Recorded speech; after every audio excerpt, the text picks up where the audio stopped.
berdoa. Bapa, kami bersyukur, kami berterima kasih kepadamu Tuhan. Kami sudah boleh datang, kami sudah boleh memberikan pujian, penyembahan yang terbaik dari hati setiap kami Tuhan. Biar itu sebagai dupa yang berbau harum naik ke hadapan hadirat-Mu. Terima kasih Tuhan, kami bersyukur untuk setiap kesempatan yang Kau berikan buat setiap kami. Kalau kami juga mau belajar Tuhan, belajar memahami hati-Mu, mari Roh Kudus ajari setiap kami Tuhan. Ajari setiap kami, berikan roh yang lemah lembut untuk setiap kebenaran firman-Mu ini kami hidupi dalam hidup kami sehari-hari. Karena Roh Kudus yang menjadi penolong, Roh Kudus yang mengingat dan mengajarkan setiap kebenaran yang sudah kami dengar Tuhan.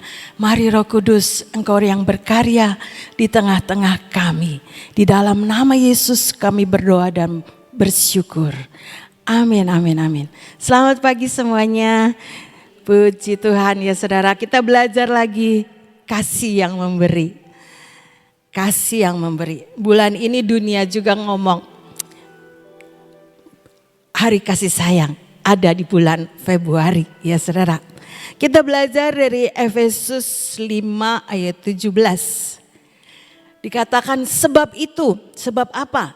Kalau baca di ayat atasnya itu sebab hari-hari ini adalah hari-hari yang jahat. Janganlah kamu bodoh, tetapi usahakanlah supaya kamu mengerti kehendak Tuhan. Kemarin Selasa yang lalu sudah diajar bagaimana saudara dan saya ini belajar memahami hatinya Tuhan. Sehingga kita perlu mereposisikan hidup kita seperti yang Tuhan mau ya saudara. Sebab itu karena hari-hari ini jahat, janganlah kamu bodoh. Saudara dan saya enggak mau disebut bodoh ya saudara. Tetapi usahakanlah, ini bagian saudara dan saya kerjakan. Usahakanlah, jadi ada usaha untuk kita melakukan supaya kamu mengerti kehendak Tuhan. Terjemahan yang lain, selidikilah. Janganlah bodoh, jangan bodoh, tetapi selidikilah apa yang dikehendaki Tuhan. Kalau orang menyelidiki itu perlu belajar dan diajar ya saudara-saudara. Kita perlu belajar dan diajar apa yang menjadi kehendak Tuhan. Satu ayat di firman Tuhan itu yang menegur saya ya saudara, menegur saya. Di dalam Kolose 3 ayat 13 dulu.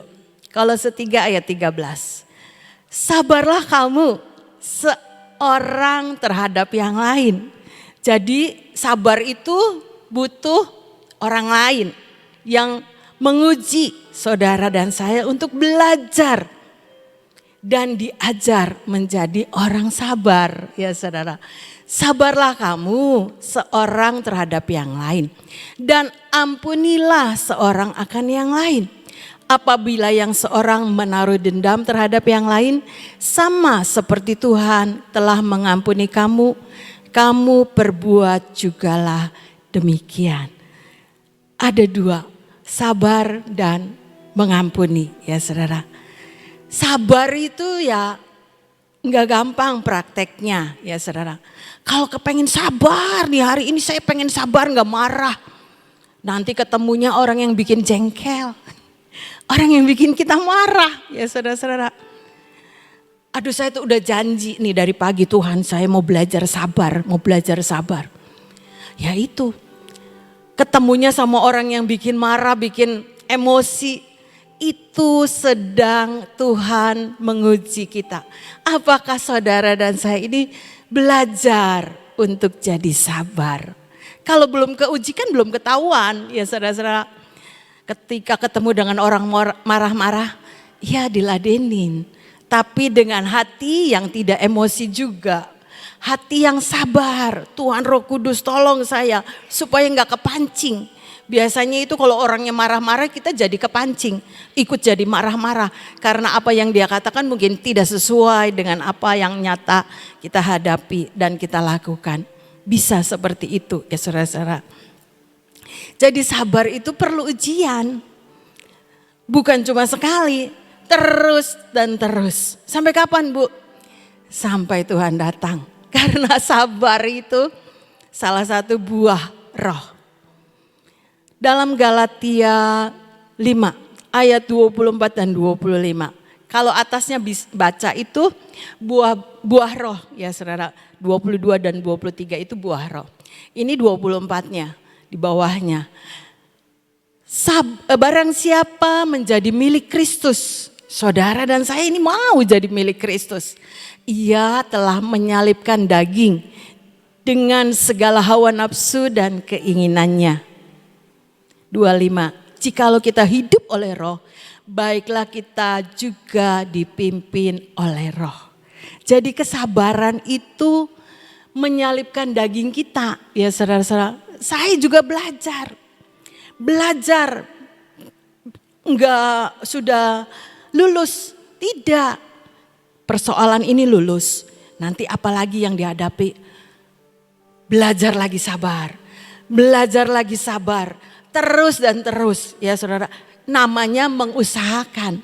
Jadi tidak sekali, terus sampai kita ini setiap kali lulus, enggak kepancing, enggak jadi marah, enggak jadi kita tidak membuat kita jadi orangnya marah-marah, kita ikut jadi marah-marah.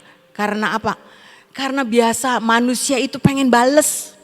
Saya juga punya hati seperti itu. Alkitab nulis saudara. Di dalam tadi Kolose 3 terjemahan yang lain. Kolose 3 ayat yang ke-13. Terjemahan firman Allah yang hidup. Sabarlah kamu seorang terhadap yang lain. Dan ampunilah seorang akan yang lain. Apabila yang seorang menaruh dendam terhadap yang lain, sama seperti Tuhan telah mengampuni kamu, kamu perbuat jugalah demikian. Nah ini saudara, jangan menaruh dendam terhadap yang lain. Manusia itu mungkin dari zaman dulunya, anak kecil aja kalau itu sama temannya bales saudara. Saya juga bisa, saya udah baik nih sama orang ini. Kok balesannya tuh enggak seperti yang saya harapkan. Awas nanti sekali-kali. Gitu, saya juga bisa kayak gitu ya saudara. Jadi setelah membaca Alkitab firman Tuhan ini mereposisikan kita kepada hati Tuhan. Iya Tuhan, ampun. Enggak benar nih, hati ini enggak benar. Ya. Punya rasa balas dendam ketika kita pun mungkin dijahatin orang. Lebih-lebih kita sudah baik, orangnya balesnya menyakitkan. Sudah dilayani mungkin tidak seperti yang kita harapkan balasannya. Tapi firman Tuhan mereposisikan kembali kepada hati Tuhan yang pas dan tepat. Dikatakan ampunilah seorang akan yang lain. Apabila yang seorang menaruh dendam terhadap yang lain. Bukan orang lain, kita dulu suka dendam ya saudara. Sama seperti Tuhan telah mengampuni kamu.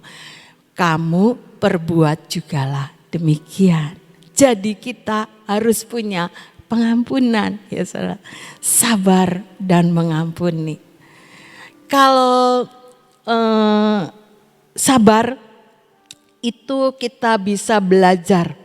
Tadi sudah menyalibkan daging dan tunduk pada Roh Kudus ya saudara di Galatia tadi. Sabar itu perlu lemah lembut saudara. Ada roh lemah lembut dalam hidup kita yang mau direposisikan seperti yang Tuhan mau. Karena kita mengusahakan mengerti kehendak Tuhan ya saudara. Lemah lembut itu dikatakan nih di dalam ini terjemahan ini. Hendaklah saudara lemah lembut dan bersedia memaafkan. Janganlah menaruh dendam. Ingatlah Tuhan telah mengampuni saudara. Maka hendaklah saudara mengampuni orang lain. Jadi saudara dan saya ini ketika belajar sabar itu belajar hati yang lemah lembut. Hati yang mau dibentuk oleh Tuhan. Hati yang mau memaafkan. Tidak menaruh dendam. Tapi mau belajar mengampuni. Seperti Tuhan sudah mengampuni saudara dan saya. Kalau baca lemah lembut, kita ingat tokoh di Alkitab Musa. Ya saudara, Bilangan 12 ayat yang ketiga dikatakan, adapun Musa ialah seorang yang sangat lembut hatinya. Lebih dari setiap manusia yang ada di atas muka bumi. Terjemahan bahasa Indonesia masa kininya, Musa adalah orang yang sangat rendah hati. Melebihi semua orang yang hidup di bumi ini. Jadi kerendahan hati ini harus ada ketika kita mau belajar. Punya hati yang lemah lembut ya saudara. Hati yang mau dibentuk seperti yang Tuhan mau. Gampang enggak? Enggak gampang. Saya juga ngakui perlu perjuangan, perlu usaha. Saya banyak belajar dari firman. Iya, saya itu banyak salah gitu ya. Saya nih kadang-kadang kurang sabar. Saya kadang-kadang ini pengennya bales. Padahal saya ini terlebih dahulu sudah diampuni sama Tuhan. Belajar untuk mengampuni. Iya Tuhan. Saya belajar dan belajar. Saya ini banyak salahnya setelah mendapatkan ayat ini. Iya Tuhan, saya itu salah. Saya kadang gemes sama orang. Saya udah belajar memberikan yang terbaik. Tapi seringkali balasannya itu tidak sesuai dengan apa yang saya harapkan. Nah itu membuat kita jadi gemes. Sekali waktu nanti ya awas gitu ya. Itu saya. Ya saudara mungkin saudara tidak. Tapi itulah keadaan manusia. Bisa seperti itu. Saya bisa seperti itu, saudara. Tapi ingat dan diingatkan oleh firman, jangan balas dendam. Kamu sudah diampuni sama Tuhan, ampuni saja. Iya Tuhan, ampuni. Enggak gampang yang namanya mengampuni. Perlu usaha. Usahakanlah ya. Alkitab tulis yang seperti Efesus tadi, belajar dan mau diajar oleh firman Tuhan. Itu namanya usaha ya saudara. Kita mau dibentuk oleh firman Tuhan. Kita mau belajar punya hati yang lemah lembut. Sehingga apa yang Tuhan mau, kita belajar memahami kehendak Tuhan. Sehingga pas dan tepat seperti yang Tuhan mau. Perlu usaha, perlu kita ini berubah ya saudara. Kalau kekeh aja nggak mau berubah ya nggak bisa. Jadi butuh lemah lembut. Roh yang rendah hati. Iya Tuhan saya mau berubah, saya mau belajar. Mungkin nggak bisa 100% langsung berubah. Tapi ketika firman itu nancep ya saudara. Menjadi ingat-ingat. Iya warning buat saudara saya. Peringatan jangan diulang lagi. Mungkin sekali jatuh bisa ya saudara. Karena itu manusia itu tidak ada yang sempurna. Tapi belajar dan belajar untuk saudara dan saya. Mengusahakan mengerti kehendak Tuhan. Musa ini adalah orang yang sangat rendah hati. Sangat lembut hatinya. Kata Alkitab yang nulis ya saudara-saudara. Jadi kerendahan hati itu untuk saudara dan saya ini melihat kemuliaan Tuhan. Musa itu disuruh Tuhan bahwa bebaskan bangsa Israel dari perbudakan di Mesir. Tapi Tuhan juga ngomong nanti Firaun juga akan dikeraskan hatinya oleh Tuhan. Sepertinya itu Tuhan sudah nyuruh tapi kok Musanya dikasih tahu Firaun itu enggak dikeraskan hatinya untuk tidak gampang-gampang membawa bangsa Israel itu keluar dari tanah Mesir. Sudah tulah ke-10 menunjukkan kuasa kemuliaan Tuhan dinyatakan. Sampai mau nyebrang laut Teberau tetap dikejar sama pasukan dari Mesir. Tapi itulah Tuhan itu punya rencana. Bahwa Tuhan itu akan menunjukkan mujizat dan kemuliaan Tuhan di dalam kepada bangsa Mesir. Jadi ketika saudara dan saya ini belajar juga rendah hati. Seperti Musa, lembut hatinya, rendah hatinya. Dia akan melihat kemuliaan Tuhan. Bagaimana kuasa Tuhan itu dinyatakan di tengah-tengah bangsa Israel dan orang-orang Mesir. Saudara bisa baca itu di dalam Alkitab. Tuhan sedang menunjukkan kemuliaannya. Sekalipun sepertinya itu bertentangan, suruh keluarin bangsa Israel, tapi Tuhan sendiri yang mengeraskan hati Firaun, ya saudara-saudara. Tapi itulah rencana Tuhan. Oleh sebab itu, kadang-kadang saya udah sabar Bu, sabar. Sampai kapan Bu? Belum juga ada kenyataannya, ada pembelaan Tuhannya. Percayalah. Mazmur 37 ayat 6 dikatakan. Enggak ada di situ. Mazmur 37 ayat 6. Kebenaranmu akan muncul. Ia akan memunculkan kebenaranmu seperti terang dan hakmu seperti siang. Kemarin ada orang luar kota. Suami saya itu begini. Bosnya begini. Ya itu. Sudah Bu, sabar sudah. Sampai kapan Bu? Ya ini, saya bilang ayat ini. Ia akan memunculkan kebenaranmu seperti terang dan hakmu seperti siang. Tunggu, waktunya Tuhan tiba. Kebenaran yang saudara dan saya hidupi itu akan muncul seperti terang. Enggak bisa ditutupin ya saudara. Enggak bisa ditutupin. Bagian saudara dan saya usahakan untuk kita ini mengerti kehendak Tuhan. Dan hakmu seperti siang pasti akan datang. Ya saudara, bagian saudara dan saya akan kita terima. Tidak akan pernah Tuhan tidak perhitungkan. Pasti ada perhitungan Tuhan. Ketika saudara dan saya ini belajar menghidupi setiap kebenaran firman Tuhan.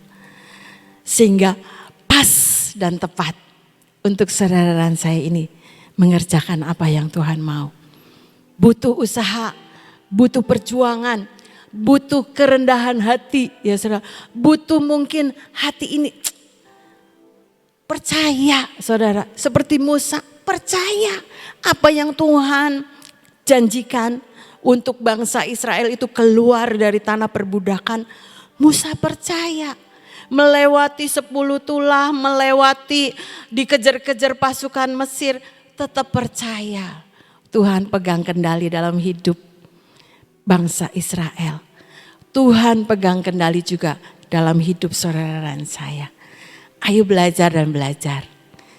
Lakukan bagian saudara dan saya, mengusahakan mengerti kehendak Tuhan. Salah satunya kesabaran dan mengampuni. Saudara, di dalam Kolose 3 ayat yang ke-14. Dan di atas semuanya itu kenakanlah kasih sebagai pengikat yang mempersatukan dan menyempurnakan. Landasannya kasih yang memberi. Ya saudara, sabar itu kadang-kadang kita berani bayar harganya. Karena apa? Karena saya mengasihi. Karena saya belajar mengasihi siapa? Terlebih mengasihi Tuhan. Ya saudara-saudara. Ya sudahlah. Ampuni saja. Maafkan saja. Enggak usah dibales. Itu dulu saya bisa begitu. Apalagi kalau kita punya otoritas. Nanti ya. Kapan-kapan ya. Bales. Itu dulu saya. Tapi dapat firman ini. Ayolah saya dan saudara berubah. berubah saudara-saudara. Karena apa? Supaya kita mereposisikan hidup kita di dalam kehendak Tuhan. Mengampuni itu karena kita punya kasih. Kasih kepada sesama, kasih kepada orang lain, kasih kepada saudara, kasih kepada orang yang mungkin sudah menyakitkan hati kita. Gampang enggak? Belajar. Belajar dan mau diajar. Usahakanlah ya saudara-saudara. Jadi hidupi kebenaran firman. Kalau mungkin hari kemarin saya gagal. Saya masih gemes, saya tidak bisa mengampuni.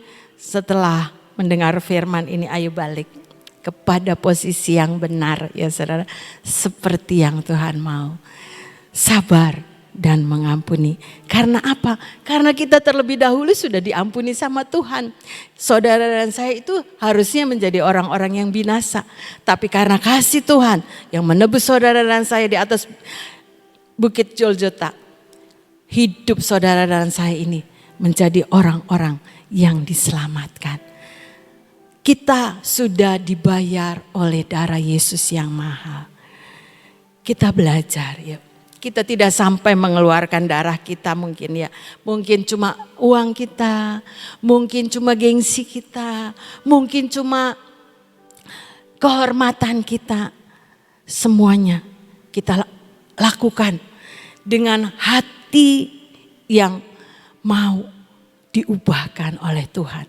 Karena kerendahan hati itu ujungnya ya saudara, kita akan mengalami kemuliaan Tuhan. Bukan orang lain. Mungkin orang lain gak tahu. Hati saya ini bisa dendam begitu. Setelah berubah dan mau mengampuni. Gak lama saudara. Hari itu ada satu pertemuan. Itu saya tuh ngomong ini. Gak bener hati saya tuh ya saudara. Aduh Tuhan ampun. Besoknya ya saudara. Gak lama. Ada berkat yang masuk. Bukan buat saya, buat pelayanan ya saudara. Itulah ya saudara. Percaya kalau saudara dan saya ini belajar mengusahakan mengerti kehendak Tuhan. Ayolah kita mau berubah. Kita mau belajar. Kita mau diajar seperti yang Tuhan mau. Hati kita ini kembali di posisi yang Tuhan mau ya saudara. Pas dan tepat. Memahami hati Tuhan. Belajar, saudara-saudara. Saya juga bukan orang yang sempurna. Tapi iya Tuhan. Setelah dapat firman, menyadari. Iya saya tuh salah Tuhan. Salah Tuhan, ampun. Saya kok bisa punya pikiran yang tidak sejalan dengan yang Tuhan mau. Ampuni saya Tuhan, ampuni. Tidak lama ya saudara, besoknya saya bisa melihat kemuliaan Tuhan itu dinyatakan. Percayalah saudara-saudara, ketika belajar rendah hati seperti Musa, sekalipun tulah sudah dilakukan, keajaiban Tuhan itu sudah dikerjakan di tengah-tengah orang Mesir, tetap saja ngalami sampai mau nyebrang laut Teberau juga dikejar-kejar sama, kan mestinya Tuhan yang mau bebaskan. Ya aman-aman sajalah, semuanya berjalan dengan mulus gitu ya saudara. Itu maunya kita, maunya manusia. Kita juga bisa punya pikiran seperti itu. Kalau saya belajar sabar ya sudah Tuhan, semuanya oke gitu. Semuanya baik-baik saja. Tidak ya saudara-saudara. Itulah proses untuk kita mau berubah. Karena apa? Karena ada kasih yang harus saudara dan saya itu dinyatakan. Di tengah-tengah segala masalah yang kita hadapi. Sehingga orang ini bisa lihat. Iya ya, saudara ini dan saya ini orang yang berbeda. Orang yang berbeda. Karena apa? Kita belajar. Mengusahakan mengerti kehendak Tuhan. Ujungnya ya saudara, kita akan mengalami kemuliaan Tuhan yang tidak bisa diberikan oleh dunia, itu kita akan dapatkan. Percaya saudara, waktunya tiba, waktunya Tuhan. Tapi bagian saudara dan saya sabar dan mengampuni. Sabar itu buah roh. Prosesnya ya terus sampai buah itu matang dan banyak orang menikmati setiap kesabaran yang saudara dan saya itu lakukan. Ya saudara, mari sama-sama kita menjadi orang yang mau belajar dan diajar oleh firman. Kembali kepada posisi yang benar seperti yang Tuhan mau. Biar kebenaran firman Tuhan ini yang menegur saya. Mungkin saudara tidak, baik-baik saja. Oke, saya udah belajar orang sabar gitu ya.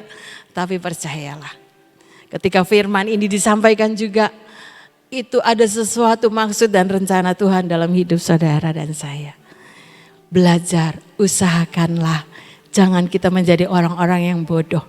Tapi kita ini boleh menangkap apa yang menjadi maksud dan kehendak Tuhan. Amin, amin. Tuhan Yesus memberkati.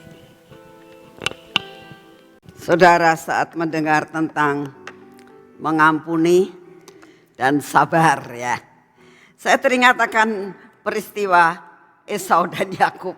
Waktu Ibu Guatlan ini saya iya kalau dipikir-pikir tentang Esau dan Yakub ya. Esau itu sakit hatinya luar biasa sama Yakub, kan kita udah tahu ceritanya. 2 kali diakalin. Dia tuh ngerasa gini, adikku tuh nuwakal pisan gitu ya. Hak kesulungan diminta. Sekarang papanya dia bohongin ya. Ini dan sebagainya. Tiba-tiba dia dengar adiknya datang. Tapi 20 tahun yang lalu dia pernah mengucapkan kutuk. Ya, mengucapkan sesuatu luapan hati. Awas kamunya. Kamu mau tak bunuh, itu kan pernyataannya si kakak ini, si Esau. Kok bisa terjadi pembalikan keadaan? Di mana letak rahasianya? Karena apa? Karena pertobatan. Ya. Jadi sebetulnya semua itu bisa beres. Ya. Sampai Esau itu bisa mengampuni dedeknya. Dari mau dibunuh sampai dipeluk. Ya. Itu rahasianya di mana? Pemberesan, saudara. Jadi kalau engkau merasakan, aduh aku tuh kok gak bisa ngampuni orang ya. Gitu. Ya. Buat pemberesan di hadapan Tuhan. Siapa yang bereskin? Orang yang kamu sakiti. Yakub ini beresan sama Tuhan sebelum ketemu sama Esau. Kan? Katakan gini. Tuhan aku takut terus dia ngerasain. Sampai terakhir di Sungai Yabok. Dia dipukul. Jadi Tuhan itu punya 1001 cara untuk mendamaikan saudara dengan yang lain. Ya. Tiba-tiba terjadi sesuatu sampai Yakub ini pincang dikatakan ya. Nah, saya sedang melakukan kayak skenario. Dia pincang saat ketemu sama istrinya yang kedua, Lea sama Rahel. Pak, kenapa Papa semalaman di sana kok balik-balik Papa jadi pincang gini jalannya gitu. Iya, kenapa? Lagi pemberesan sama Tuhan. Tapi itu dipakai untuk membuat apa? Membuat Tuhan buat skenario. Nah, saat kita tahu Yakub dan Esau itu anak kembar, betul nggak? Ya, anak kembar. Ya kita nggak tahu satu telur atau 2 telur tidak disebutkan. Tapi kalau anak kembar itu selalu connect, gitu. Ada sesuatu. Ya, sejahat-jahatnya dalam hati kita terhadap saudara kembar kita, itu masih ada sesuatu di dalam dirinya, ada connect, ya. Ada hubungan yang ada di dalam kandungan pada saat mereka di dalam kandungan 9 bulan 10 hari sampai ada hubungannya.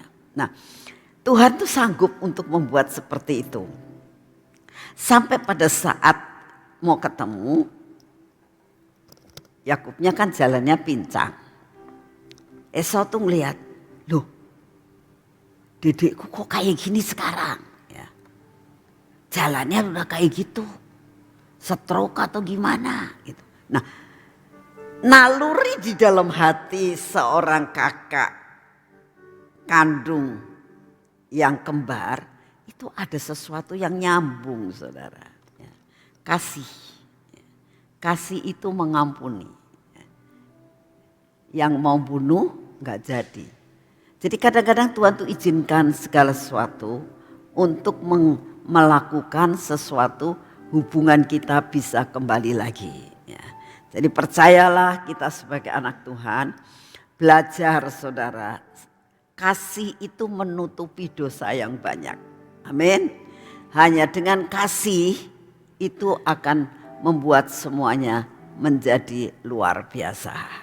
Mari kita berdoa.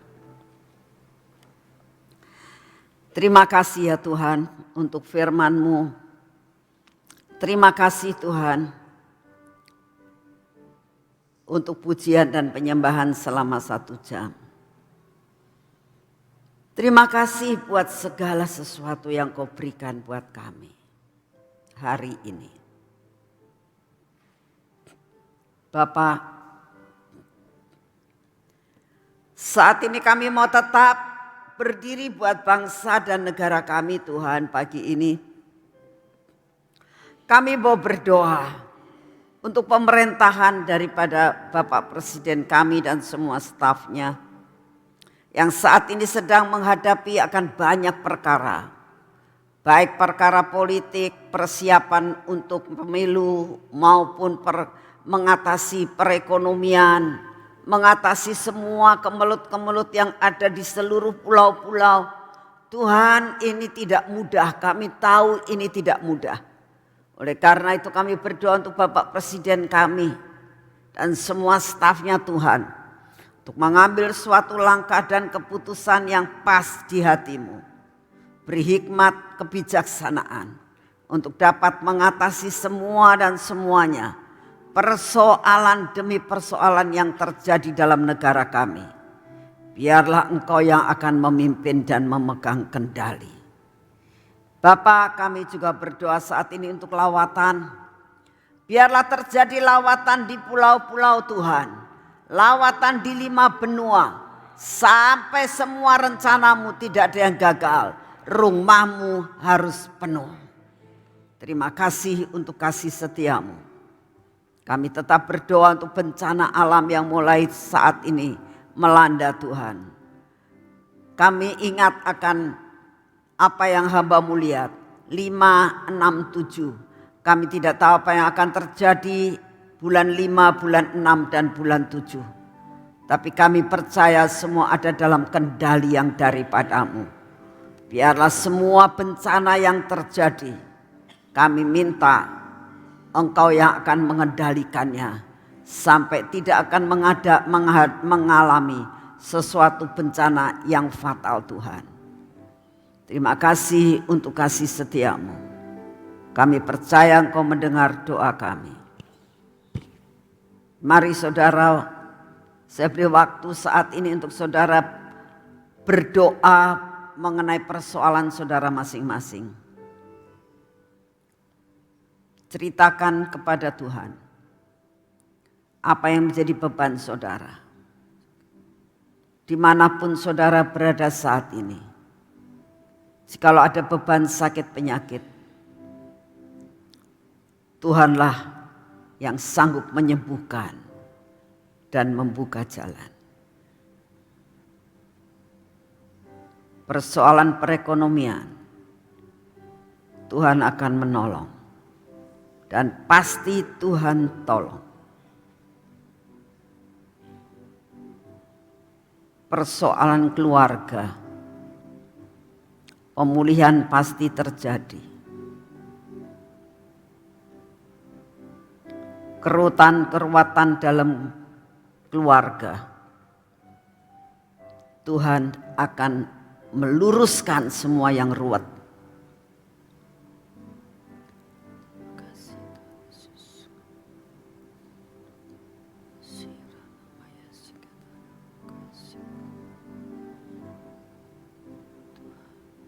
yang saat ini belum mendapatkan pekerjaan, Tuhan akan buka jalan.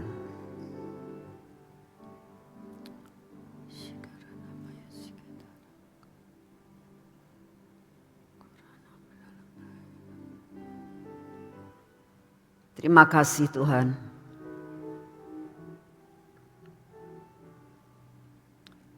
Saat ini kami datang di hadapan-Mu.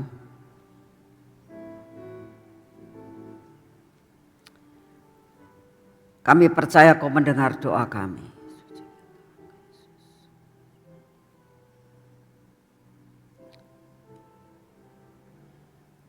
Dan pagi ini kami datang di hadapan-Mu Tuhan.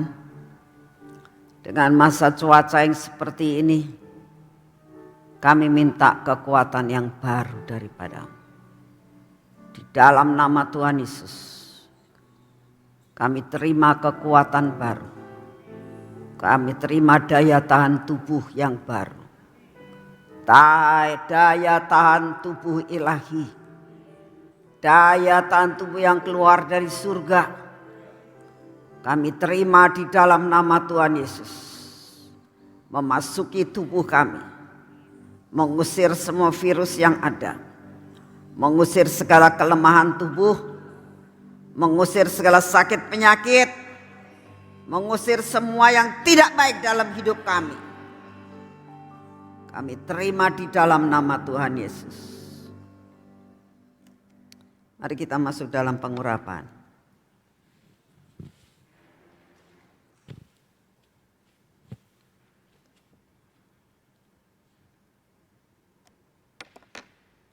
Di dalam nama Tuhan Yesus, biarlah minyak pengurapan ini memasuki akan hidup kami Tuhan. Minyak lemak yang dari surga, minyak kelimpahan, dan perlipat kali gandaan. Menguasai mata kami, telinga kami, bibir mulut kami, dan hati kami. Dalam nama Tuhan Yesus, semua yang tidak baik dalam hidup kami dipatahkan. Berkati tangan kami hari ini yang akan melakukan semua pekerjaan kami Tuhan. Berkati kaki kami. Biarlah kaki kami berjalan pada jalan-Mu. Semua yang kami kerjakan hari ini bersama Engkau pasti menghasilkan hasil yang maksimal. Terima kasih untuk kasih setia-Mu. Segala puji, hormat, dan syukur kami naikkan di hadapan. Di dalam nama Tuhan Yesus, jadi seperti yang Engkau mau. Terima kasih Bapa. Dalam nama Tuhan Yesus. Amin. Selamat pagi, Tuhan berkati saudara semuanya. Buat saudara-saudara yang dari luar kota maupun yang baru datang, kami ucapkan selamat datang, Tuhan memberkati.